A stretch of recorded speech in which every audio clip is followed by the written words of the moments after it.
Teresa Avila TV, Sorowajan Baru, Breaking News, Renungan Katolik hari ini, Rabu, 22 Januari 2025, Yesus dan kuasa penyembuhan pada hari Sabat. Marilah kita buka dengan berdoa, dalam nama Bapa dan Putra dan Roh Kudus. Amin. Allah Bapa yang Maha Kasih, kami datang ke hadirat MU dengan hati yang penuh syukur.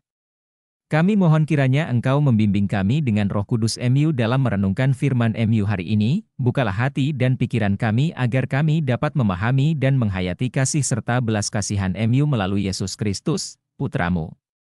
Demi Yesus Kristus, Tuhan kami. Amin. Inilah pembacaan dari Injil Suci menurut Markus bab 3 ayat 1-6, beginilah firman Tuhan Allah. Kemudian Yesus masuk lagi ke rumah ibadat. Di situ ada seorang yang mati sebelah tangannya, mereka mengamat-amati Yesus. Kalau ia menyembuhkan orang itu pada hari Sabat, supaya mereka dapat mempersalahkan dia, kata Yesus kepada orang yang mati sebelah tangannya itu, "Mari, berdirilah di tengah." Kemudian katanya kepada mereka, "Manakah yang diperbolehkan pada hari Sabat? Berbuat baik atau berbuat jahat, menyelamatkan nyawa orang atau membunuh orang?" Tetapi mereka itu diam saja. Ia berduka cita karena kedegilan mereka dan dengan marah ia memandang sekelilingnya kepada mereka lalu ia berkata kepada orang itu, "Ulurkanlah tanganmu."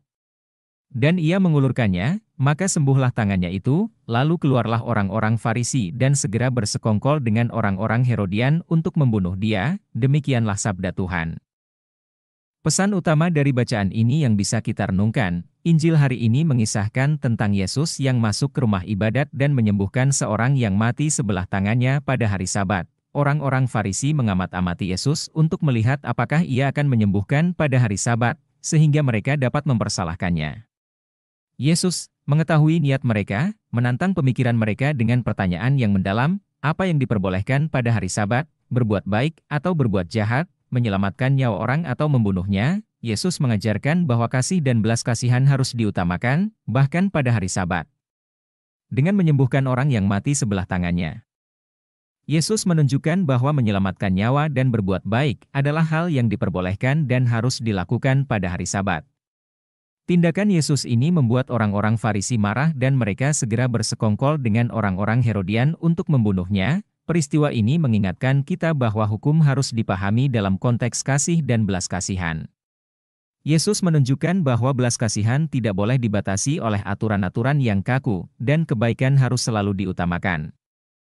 Poin-poin refleksi dalam hidup sehari-hari. Beberapa hal yang dapat kita renungkan dari bacaan ini, bagaimana kita dapat menunjukkan kasih dan belas kasihan Yesus dalam hidup kita sehari-hari, terutama pada hari Sabat atau hari-hari istimewa lainnya.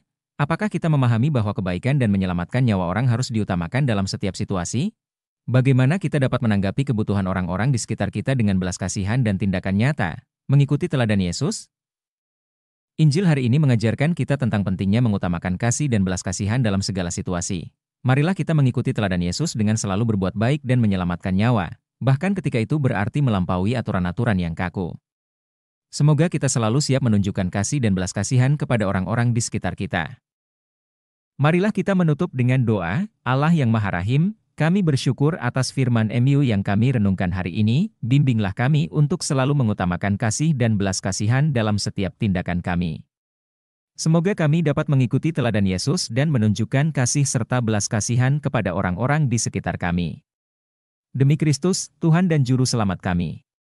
Amin. Semoga renungan ini memberi inspirasi dengan penuh pengharapan dan kasih. Semoga senantiasa Tuhan memberkati dalam nama Bapa dan Putra dan Roh Kudus.